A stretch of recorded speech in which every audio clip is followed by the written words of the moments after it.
Bien, bonjour à tous, donc aujourd'hui je vais commenter les corrections des exercices portant sur la méthode d'Euler. Donc nous sommes à présent dans le chapitre résolution des équations différentielles et nous avons vu la méthode d'Euler qui est la méthode la plus simple à mettre en œuvre pour résoudre ces équations différentielles. Donc il y a trois exercices sur la méthode d'Euler tout d'abord, l'exercice 1, l'exercice 2 et puis l'exercice 3 qui permet de découvrir la méthode d'Euler implicite.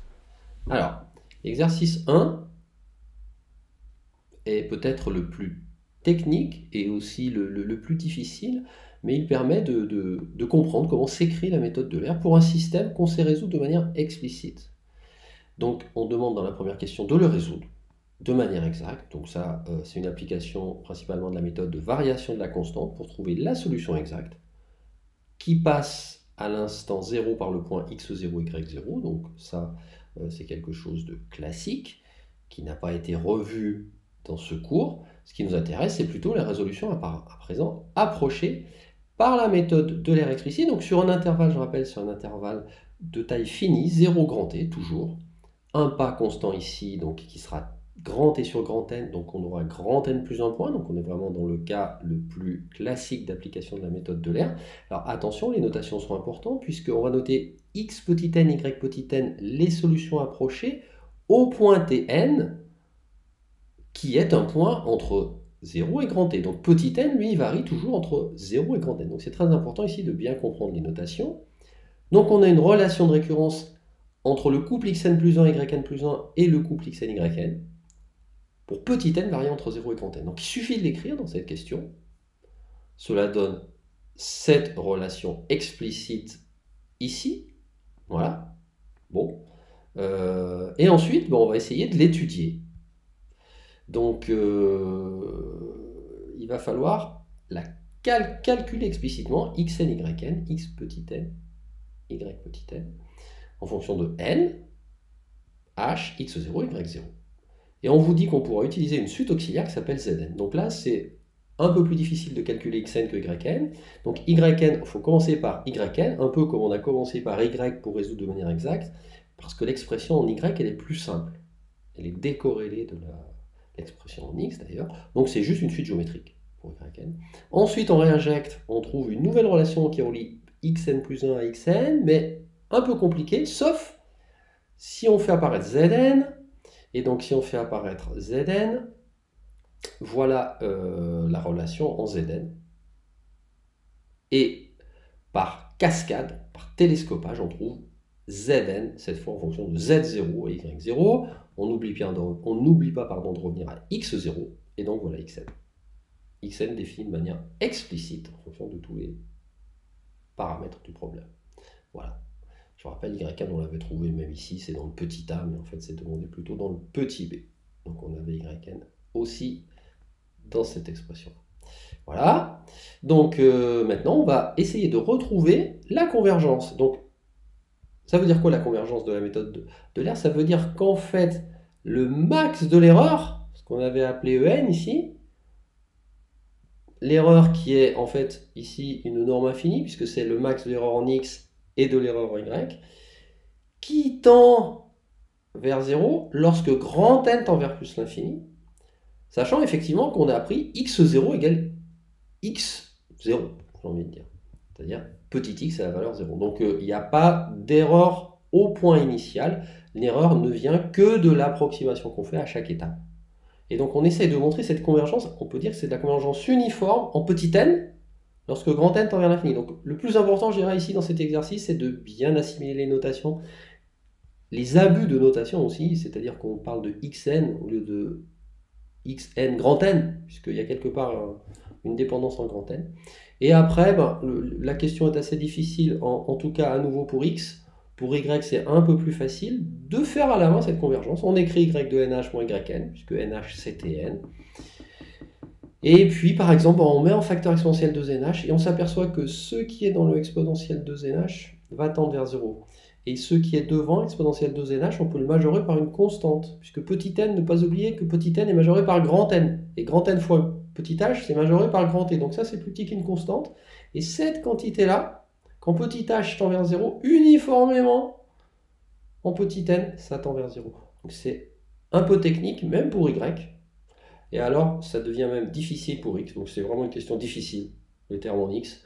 Ne vous inquiétez pas si vous ne l'avez pas trouvé, ou même si la correction vous paraît complexe, technique, vous pouvez éventuellement passer cette question.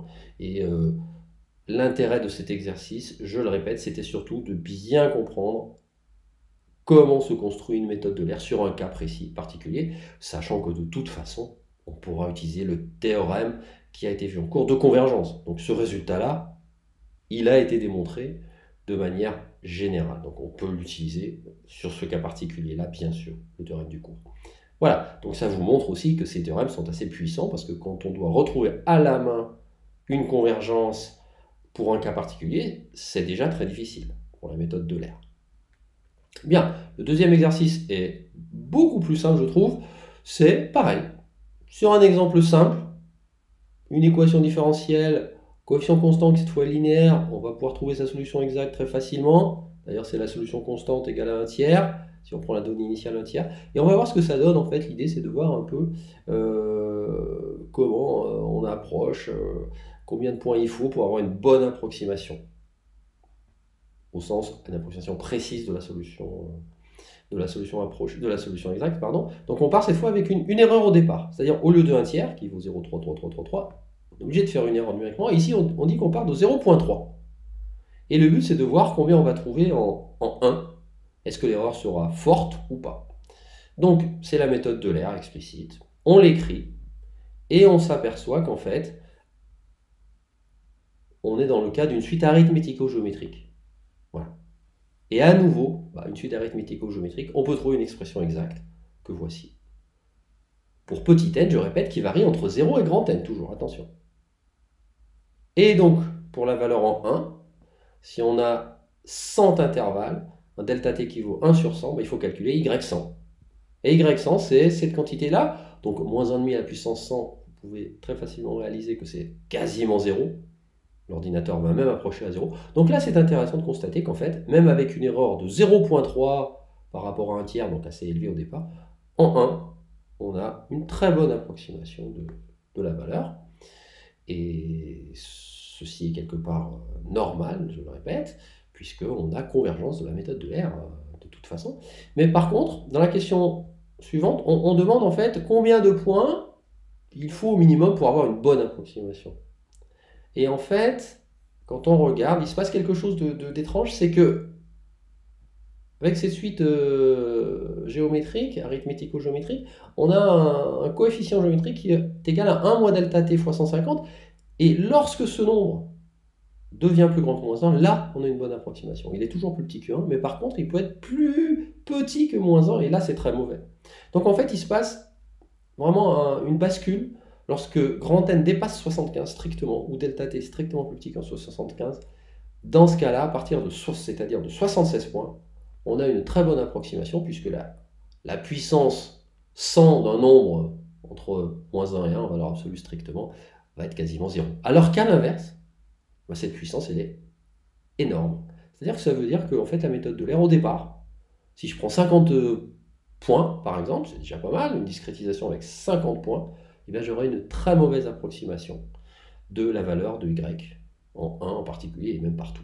On pourra l'observer numériquement ça et là. En fait, ça, c'est plus une observation numérique de ce comportement de la méthode de l'air. Et il faut noter d'ailleurs que ce comportement est spécifique à la méthode de l'air explicite, et dès qu'on utilise la méthode de l'air implicite, y compris avec peu de points, on aura une bonne approximation dès le départ de y. Voilà.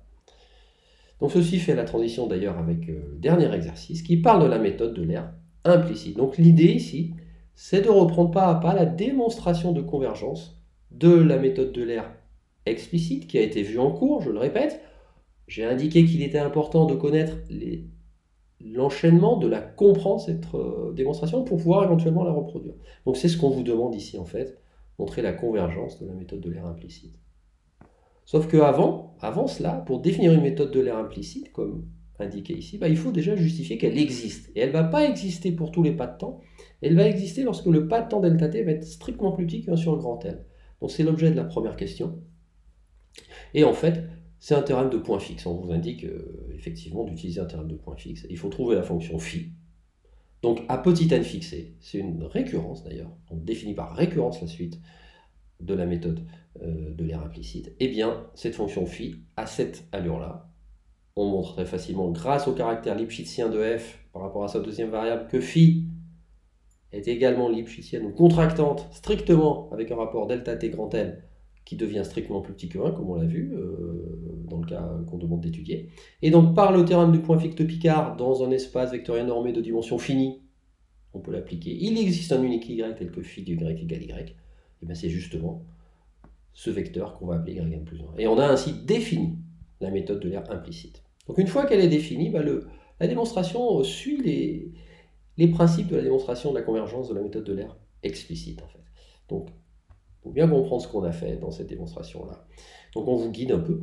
On va appeler epsilon n, donc c'est ce qui va être l'erreur dite de consistance. Donc on comprendra mieux cette notion lors de la prochaine séance, parce que je vais parler précisément de ce qu'est l'erreur de consistance.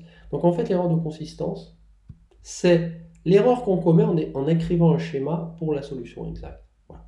Et donc on va appeler ça epsilon n, mais pour l'instant, peu importe, on accepte la définition d'epsilon n, et il faut démontrer cette inégalité-là. Eh bien l'idée, c'est souvent d'écrire côte à côte la relation de l'aire. Voilà, l'aire implicite, elle est là. Et en dessous, au lieu de mettre yn, je mets y de tn. Donc évidemment, j'ai quelque chose qui n'est pas tout à fait exact pour la solution exacte, y. Et c'est bien fait.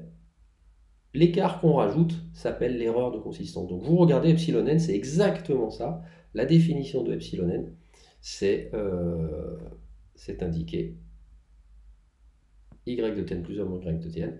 D'ailleurs, il y a une petite erreur, c'est pas, je la corrigerai dans le corrigé définitif, c'est plus epsilon n. Mais ça n'a aucune incidence. Ça n'a aucune incidence ici, puisque quand on soustrait, qu'on majore en norme, qu'on utilise l'inégalité triangulaire, et le caractère lipschitzien de f, on trouve cette inégalité-là. On fait passer le norme de en plus 1 de l'autre côté. 1 moins delta t grand L est strictement plus petit que grand 1. On note, comme il est demandé, grand L1 égale L sur 1 moins L delta t, et on a exactement cette inégalité qui apparaît. Voilà. Donc, on a ainsi démontré la question 2i. La question 3i, de la même façon, se fait avec le lemme qui a été utilisé dans la démonstration de la méthode de l'aire. Donc, inutile de le connaître, ce lemme, en réalité. Il faut connaître peut-être l'idée qui a été utile pour démontrer ce lemme, puisque là, en fait, on peut le redémontrer très facilement par récurrence, donc l'initialisation, aucun problème. Et pour l'hérédité, il faut se souvenir de la petite astuce. L'astuce, c'est tout simplement 1 plus x inférieur à exponentielle x, inégalité de convexité, qui permet de démontrer l'hérédité sans aucune difficulté, à partir, bien sûr, de l'inégalité qui a été démontrée dans la question précédente. Voilà. Donc on a ça, donc on suit le même cheminement. On a une estimation de l'erreur qui avait été donnée dans un des théorèmes. Là, c'est légèrement un peu plus compliqué parce que l'inégalité qu'on a ici, elle était plus simple dans le cas de l'aire explicite, mais bon, ça va se passer de la même façon. Donc, pour démontrer la convergence, on a vu que la convergence, elle va se faire lorsque grand N, c'est-à-dire le nombre de points où le pas de la subdivision tend vers 0, où le nombre de points tend vers plus l'infini, et aussi la donnée initiale de la méthode de l'aire, explicite ou implicite, se rapproche de la donnée initiale de la solution exacte. D'où l'erreur sur ce norme de E0 là. Donc il faut majorer ce terme. On avait vu un peu comment ça marche pour cette partie-là au moins. Et bien cette partie-là, L1n delta t, petit n, ne pas oublier que c'est inférieur à grand N, fois delta t, c'est donc inférieur à grand T, donc c'est inférieur à une constante, c'est majoré. Même argument, exactement le même que pour l'aire explicite. Cette quantité-là, eh bien, elle va tendre vers 0 quand on prend cette limite-là. Alors maintenant, ce terme-là, il est légèrement différent. Il faut majorer par n fois ce nombre, fois 1 plus L delta t, fois le max des normes de epsilon i, et on va avoir besoin d'une majoration uniforme de normes de epsilon n, en fait, en grand tour de delta t carré. Donc on va commencer par ça, et là, c'est une autre astuce qu'il faut peut-être... il faut se souvenir, mais dans un premier temps, elle n'est peut-être pas facile à voir, c'est qu'en fait, epsilon n, c'est le début d'un développement de Taylor. Puisque f de tn plus 1, y de tn plus 1, ne pas oublier que c'est y' de tn plus 1. Donc c'est un Taylor un peu à l'envers entre Tn plus 1 et Tn. Donc quand on l'écrit de cette façon-là à l'envers, B par exemple joue le rôle de Tn et A joue le rôle de Tn plus 1. Donc ça fait un moins delta T. Voilà. Et puis le reste. Là, on s'aperçoit qu'à nouveau, ici j'ai du epsilon n. Quand je passe tout du même côté, ici j'ai du epsilon n. Ce qui fait que epsilon n, c'est un grand taux de delta T carré uniforme en petit n. Voilà. Et après, je majore mon nombre de n. On a vu déjà cette partie-là qui ne pose pas de problème. Il reste cette quantité-là. Alors, comme il y a une somme, il y a n termes. Et en fait, je vais garder un delta t pour faire n fois delta t qui est plus petit que grand n fois delta t qui est égal à grand t. Donc, il me sort en fait un delta t dans cette partie-là. C'est suffisant puisque j'ai un delta t qui va tendre vers 0. Donc cette partie-là tend vers 0 par le fait que grand n tend vers l'infini. Et cette partie-là tend vers 0 par le fait que norme de 0 tend vers 0. Et ainsi, j'ai démontré la convergence d'une nouvelle méthode qui est la méthode de l'aire implicite. Donc je répète, l'aire implicite, c'est quasiment la même chose que l'aire explicite, vous voyez, mais ici, on a mis un terme, yn plus 1, au lieu d'avoir mis yn. Alors, quel est l'intérêt de la méthode de l'aire implicite en réalité? On l'a vu, ou alors je l'ai évoqué dans l'exercice précédent, c'est une méthode qui va être plus efficace avec des pas de temps relativement grands que la méthode de l'aire explicite. Donc on va gagner en temps de calcul en réalité. On ne va pas gagner en précision, mais on va gagner en temps de calcul. Donc toutes ces choses-là, on les comprend mieux en faisant un peu d'implémentation avec Scilab par exemple. Donc je consacrerai aussi, et j'expliquerai peut-être dans une vidéo, toutes ces choses-là à travers des exemples de programmes Scilab.